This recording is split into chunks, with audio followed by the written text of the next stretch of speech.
صل علی محمد وآلہ الطیبین واللعنۃ اللہ علی اعدائہم اجمعین. مل کے بلند آواز سے صلوات محمد وآلہ محمد. فرمان معصوم ہے صلو علینا بالاصوات طہارتاً و تزکیۃً لانفسکم. ہم پر درود پڑھو تو بآواز بلند پڑھو تاکہ تمہارے نفسوں سے نجاست جاتی رہے، طہارت آتی رہے.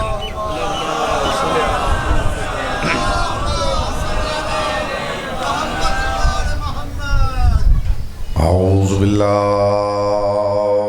من الشیطان الرجیم. بسم اللہ الرحمن الرحیم. الحمدللہ الذی جعل محبت آل محمد نعیما دائما وحسنا قائما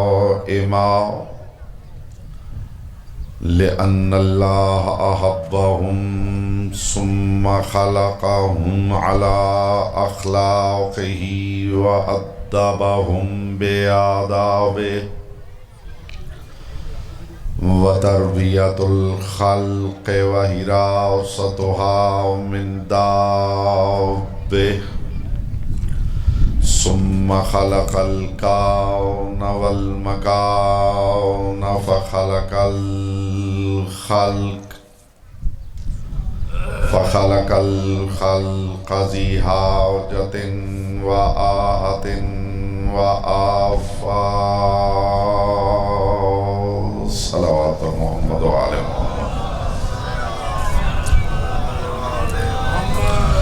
اما بعد فقد قال اللہ تبارک و تعالی فی کلامہ الاعلی وکتابہ المبین والمتین والحسین.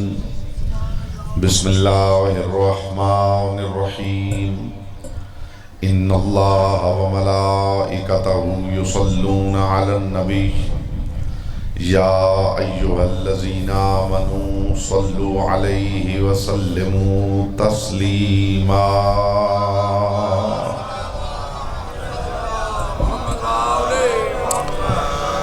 دعائے پروردگار عالم اس مقدس ذکر کے صدقے میں بانیان مجلس سادات عظام کی توفیقات، عزت، معرفت اور رزق میں اضافہ فرمائے. جتنے مومنین دور دور سے چل کے آئے ہیں پروردگار ان کی یہ صحیح اپنی بارگاہ میں بطور اجر رسالت قبول و منظور فرمائے. مختصر گفتگو ہے اور میں ہمیشہ منبر پہ عرض کرتا ہوں کہ ادھر ادھر کی باتیں مجھے نہیں آتی. ہوائی گفتگو کبھی میں نے منبر پہ نہیں کی. زمین و آسمان کے قلابے میں نہیں ملاتا. علی کی حویلی کے ساتھ کبھی میں نے کھینچا تانی نہیں کی. اور میں نے ہمیشہ منبر پہ کہا ہے کہ علی کو بھی بڑھانا ہی پڑے تو پھر علی کیا ہے.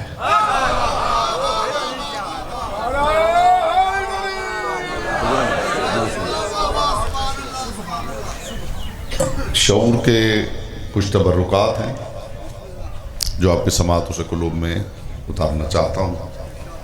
پروردگار عالم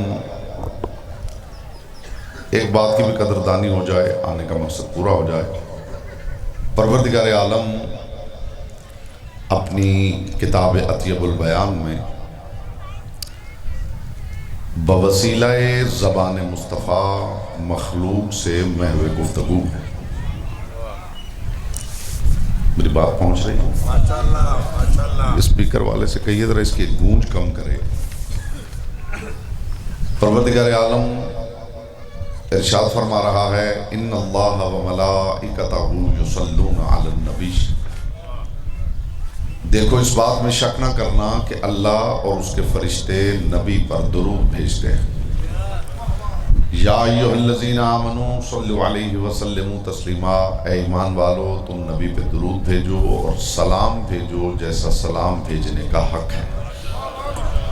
یہ پہلا جملہ ہے، اس کی قدردانی ہو جائے تو آنے کا مقصد پورا ہو جائے. آپ نے کوشش یہ کرنی ہے کہ چہروں سے حیرت ہٹا کے چہروں پہ نور مودت پھیلایا جائے. وہ پروردگار جو بلا شرکت غیر عمل کرنے کا عادی ہے، وہ عمل درود میں بندوں کو شرکت کی دعوت دے رہا. ان بندوں سے کبھی میں حضور مخاطب ہوا ہی نہیں جو شور سننے کے عادی. نہ مجھے شور کی خطابت آتی ہے، نہ مجھے اچھل کود کی خطابت آتی ہے. میرے پاس اونچی آواز نہیں، میرے پاس اونچی بات ہے. اور جو بندہ اونچی بات کا لطف نہیں لے سکتا، ایسے بے ذوق بندے کے لیے خدا نے علی کو نہیں بھیجا ہے. جی حضور. اب جو ہم ممبروں پہ دیکھ رہے ہیں کہ اچھل کود اور شور اور گرج اور چمک اور دو ہاتھ ادھر مار دو ہاتھ ادھر مار، کبھی مائک پکڑ کے سامعین کے درمیان آ جاؤ، کبھی اچھل کے ادھر چلے جاؤ. جو لوگ یہ کچھ سننا چاہتے ہیں ان سے میرا کبھی خطاب ہوا ہی نہیں. میں کتابوں سے لطافتیں اکٹھی کر کے مومنین کی خدمت میں پیش کرتا ہوں. پھر توجہ کر لیجئے، آپ کو اسی جملے میں لطف آ جائے گا. لمبا چوڑا خطاب نہیں ہے، بس شعور کا یہ چھوٹا سا تبرک پہنچ جائے، آنے کا مقصد پورا ہو جائے. آپ نے غور نہیں فرمایا، میں نے عرض کیا ہے کہ وہ پروردگار جو بلا شرکت غیر عمل کرنے کا عادی ہے، وہ عمل درود میں بندوں کو شرکت کی دعوت دے رہا ہے. کچھ سامعین متوجہ ہوئے ہیں اور کچھ ابھی متوجہ نہیں ہوئے، اور میں دیکھوں گا کہ کس میں کتنا حوصلہ ہے اس ذکر میں خاموش بیٹھنے کا. بالخصوص جو میرے سامنے تشریف فرما ہے، وہ پروردگار جو، میں ایک دفعہ غور سے چہرے دیکھ لوں، اگر متوجہ ہیں تو یہ قیمتی تبرک پیش کروں، ورنہ ہزاروں باتیں میرے پاس موجود. وہ پروردگار کہ تنہائی جسے وحشت میں مبتلا نہیں کرتی.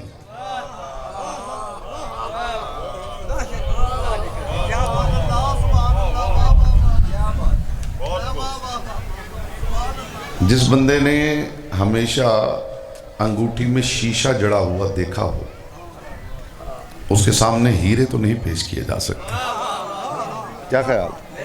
ہاں، یہ کوشش کی جا سکتی ہے کہ تھوڑا اس کا ٹیسٹ ڈیولپ کیا جائے اور اسے پتہ چلے کہ ہیرا کیا ہوتا ہے. وہ پروردگار کہ تنہائی جسے وحشت میں مبتلا نہیں کرتی. وہ پروردگار کہ جو اپنے حالات میں مخلوق کی دخل اندازی سے منزہ ہے. وہ پروردگار جو اپنی وحدت کو لے کر اتنا حساس ہے کہ میں سے ہم نہیں ہونا چاہتا، تو سے آپ نہیں ہونا چاہتا.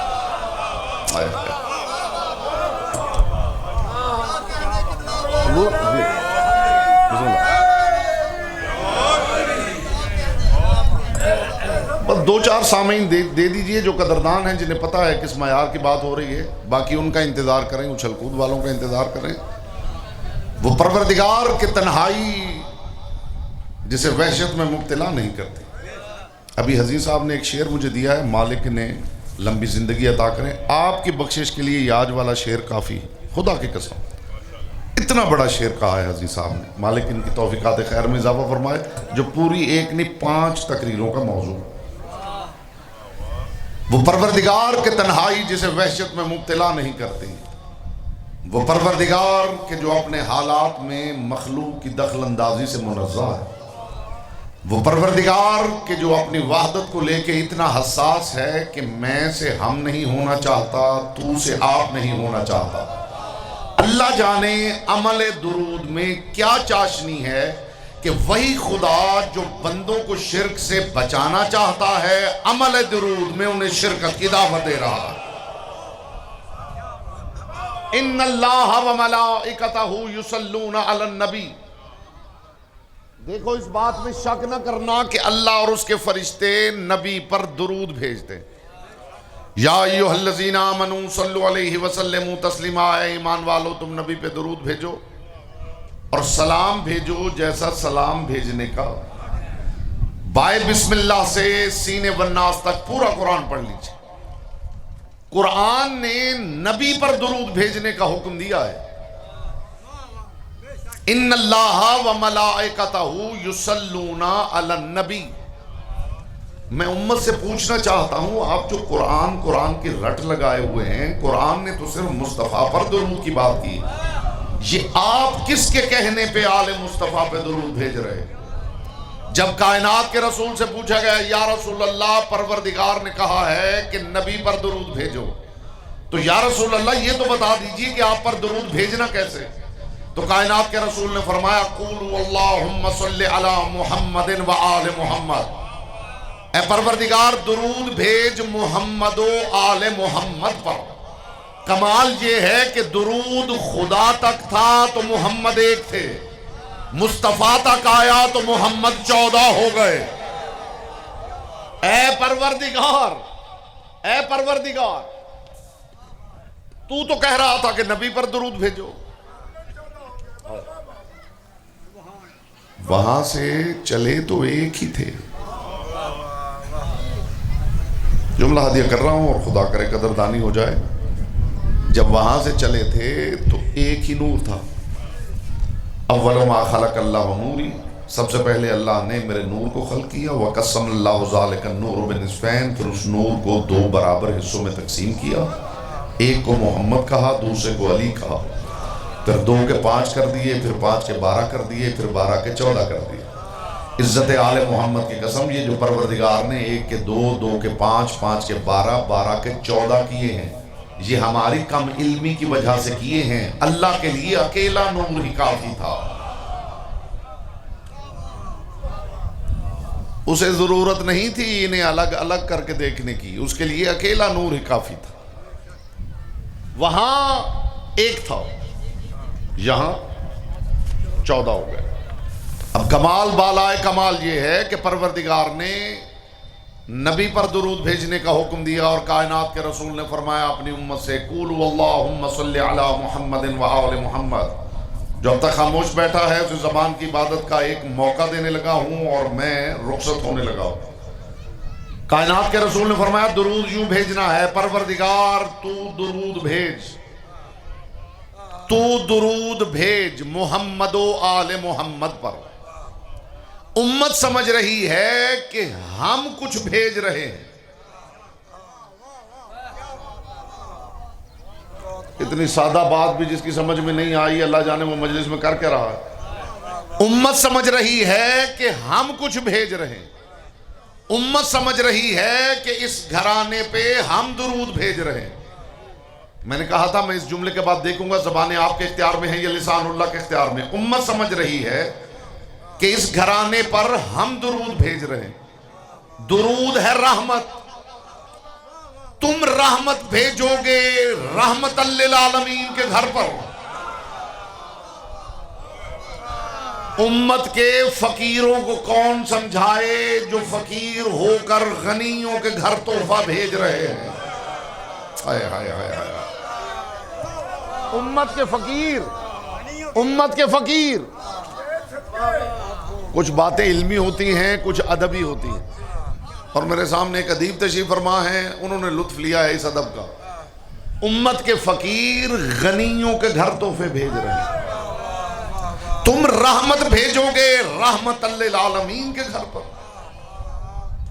جملہ ابھی میں نے آپ کے باب شعور کے باہر روکا ہے کہ اس نے دخول ملے تو حاضر ہو. تم رحمت بھیجو گے رحمت للعالمین کے گھر پر. پانی کی پیاس بجھانا چاہتے ہو،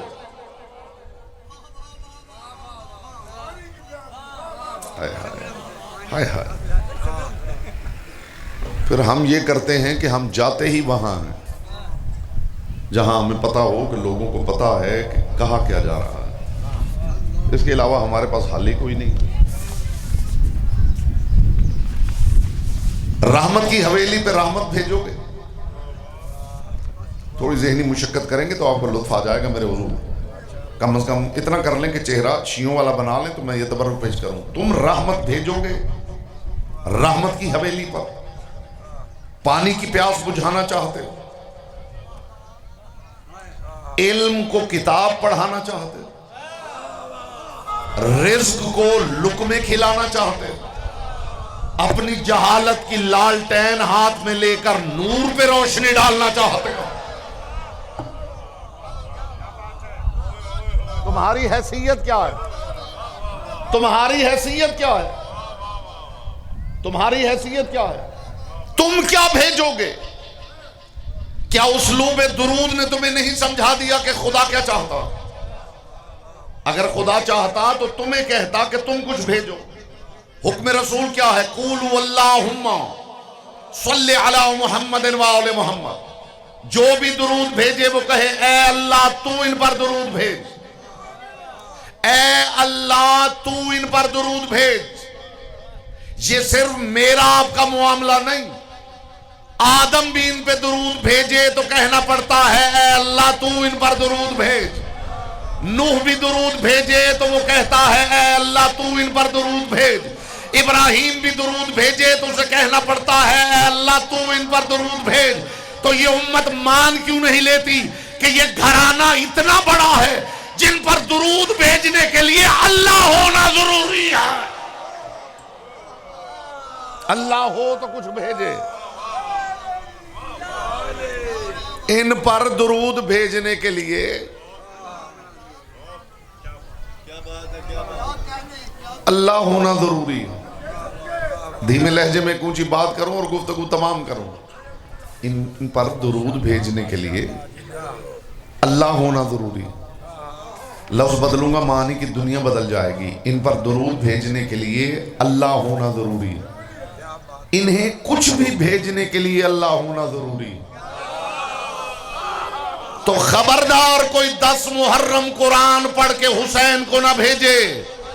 مرنے والوں کے لیے قرآن اس لیے پڑھا جاتا ہے کہ اب وہ خود نہیں پڑھ سکتے، اسے قرآن بھیجو گے جو نیزے کی نوک پہ تلاوت کر رہا۔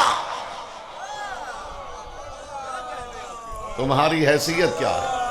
تمہاری حیثیت کیا ہے؟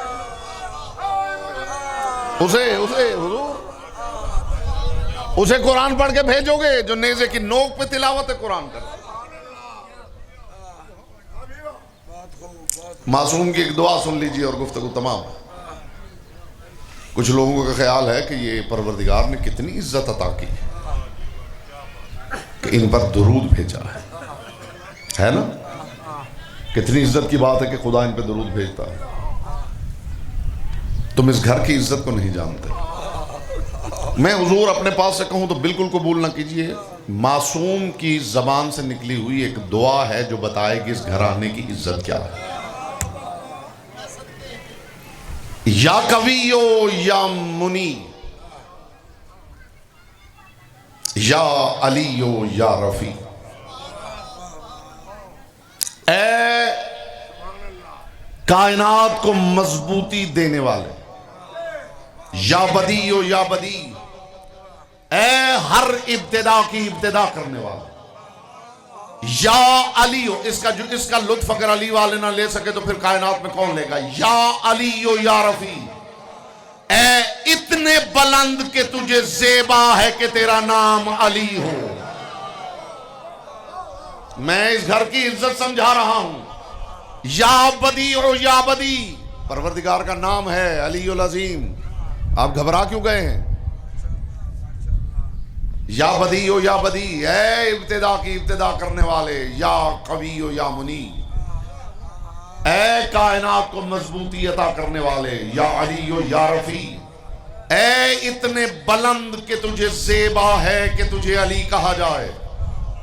صلی علی من شرفت الصلاۃ بالصلاۃ علیہ، پروردگار درود بھیج ان پر جن پر اترنے کی وجہ سے درود کو عزت عطا ہوتی ہے۔ درود اتر کے انہیں کچھ نہیں دیتا ہے، ان پر اترے تو درود کو عزت عطا ہو۔ یہ شان مصطفیٰ نہیں کہ ان پہ قرآن اترا ہے، یہ قرآن کی عزت ہے کہ مصطفیٰ پہ اترا۔ یہ وہ گھرانہ ہے کہ جن پر درود اترے تو درود صاحب شرف ہو جاتا ہے۔ یہ وہ گھرانہ ہے جن پہ خدا کا کلام اترے تو اس کا نام قرآن ہو جاتا ہے۔ انہوں نے اس کی ذات کے تعارف میں کوئی کمی نہیں کی، پھر اس نے بھی ان کے تعارف میں کوئی کمی نہیں کی۔ انہوں نے ایسے موقعوں پر اس کا ذکر کیا ہے جس موقع پہ تصور بھی نہیں کیا جا سکتا۔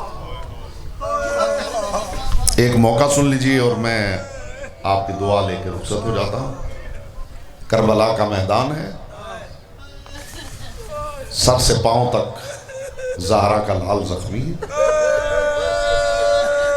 حسین کی پیشانی کربلا کی ریت پہ، اور شمر کہتا ہے کہ حسین کے لبوں سے آواز آ رہی تھی سبوح قدوس ربنا و رب الملائکۃ والروح۔ ایسے موقع پر خدا کو یاد کرنا یہ صرف اس گھرانے کا کام ہے۔ شمر کہتا ہے جب میں خنجر چلا رہا تھا تو میں نے محسوس کیا کہ حسین کے لبوں سے کوئی آواز آ رہی ہے۔ کہتا میں نے سوچا اس مشکل لمحے میں یقیناً حسین کوئی بڑی اہم بات کر رہا ہے۔ کہتا میں نے خنجر رکھ دیا، میں نے کان قریب کیا تو حسین کے لبوں سے آواز آ رہی تھی شیعتی ما ان شربتم ری عذب فاذکرونی، اے شیعو جب بھی پانی پینا میری پیاس کو ضرور یاد کرنا، اور سمعتم بغریب او شہید فاندبونی، کسی مسافر کسی شہید کی کہانی سننا تو ہائے حسین ضرور کہنا، لیتکم فی یوم عاشوراء جمیعا تنظرونی، اے شیعو کاش تم سارے 10 محرم کربلا میں ہوتے تو اپنی آنکھوں سے دیکھتے کیف استسقی لطفل فابا ان یرحمونی، میں نے کتنی عاجزی سے ان ظالموں سے اصغر کے لیے پانی مانگا، اور انہوں نے کتنی حقارت سے میرا سوال ٹھکرایا۔ کربلا کی دھرتی پر، کربلا کی دھرتی پر آج 18 جیٹھ ہے نا، حسین ہی کو یاد کرنے آئے ہیں نا۔ حسین کی غربت سن لیجئے، کربلا کی سرزمین پر پانیوں کی مالکن کا بیٹا اتنا پیاسا تھا، ہم آپ کے لیے دعا کر سکتے ہیں مصطفیٰ کی بیٹی کسی آنکھ کے کشکول کو یہاں سے خالی نہ بھیجے۔ پانیوں کی مالکن کا بیٹا دریائے فرات کے کنارے پر اتنا پیاسا تھا کہ مقتل نے لکھا ہے کہ حسین کا منہ اتنا خشک ہو گیا تھا۔ وہ آپ نے بات سنی ہے نا کہ علی اکبر نے آ کے کہا تھا بابا مجھے پیاس کھا گئی، تو حسین ابن علی نے کہا اکبر اپنی زبان میرے دہن میں رکھ۔ علی اکبر نے زبان دہن میں رکھی، 2 قدم پیچھے ہٹے اور ہٹ کے کہا بابا کہیں سے گھونٹ ملے تو تو پی لے، بابا تیری زبان میری زبان سے زیادہ خشک ہے۔ حسین ابن علی کا دہن اتنا خشک تھا، مقتل نے لکھا ہے کہ پانیوں کی مالکن کا بیٹا فرات کے کنارے اتنا پیاسا تھا کہ حسین کو بات کرنے کے لیے ہاتھوں سے منہ کھولنا پڑتا تھا۔ زہرا کا لال کربلا کی سرزمین پہ پیاسا، کبھی دائیں کروٹ کبھی بائیں کروٹ، حسین دائیں کروٹ لیتے تھے تو تا حد نگاہ ریت نظر آتی تھی، حسین بائیں کروٹ لیتے تھے تو تا حد نگاہ ریت نظر آتی تھی۔ کربلا کی سرزمین پہ حسین ابن علی اکیلے رہ گئے۔ کون ہے کائنات میں، کون ہے کائنات میں اتنا ہمت والا کہ جو اپنے 6 ماہ کے بچے کو پانی پلانے نکلے اس کے گلے سے تیر آر پار ہو جائے۔ حسین ابن علی نے علی اصغر کو اٹھایا ہوا تھا، بلکہ ایک جملہ کہوں گا عزاداروں سے بہتر اس کو کوئی سمجھے گا نہیں، علی اصغر وہ واحد شہید ہے جو سچ مجھ کا شاہ سوار۔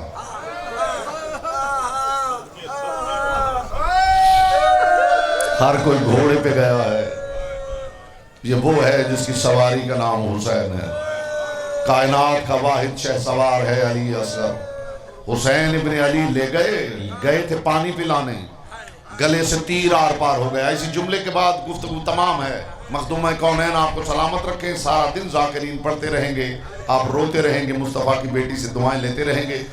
جس بندے کو آنسو کی قدر کا پتہ ہے نا، اس کی آنکھ میں آنسو نہ آئے تو وہ مصطفیٰ کی بیٹی سے مانگتا ہے۔ یہ مومن کی آنکھ کا آنسو اتنا قیمتی ہے کہ محمد کی بیٹی اسے زمین پہ گرنے نہیں دیتی۔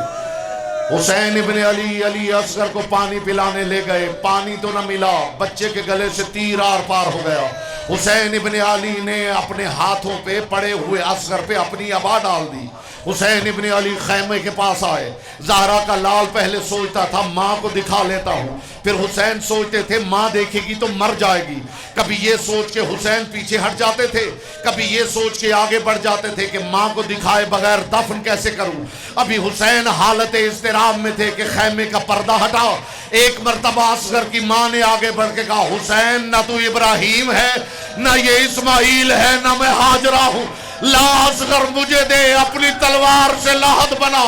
ماں نے علی اصغر کو اٹھایا, حسین نے کربلا میں تلوار سے گڑھا کھودا, علی اصغر کو گڑھے کے حوالے کیا.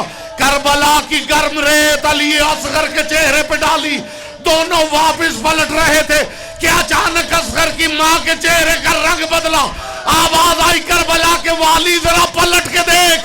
اب جو حسین نے پلٹ کے دیکھا 70 گھڑ سوار ہاتھوں میں نیزے لے کر کربلا کی زمین پہ مار رہے تھے کہ اچانک ایک نیزے کے ساتھ علی اصغر کا بدن. وَسَيَعْلَمُ الَّذِينَ ظَلَمُوا أَيَّ مُنقَلَبٍ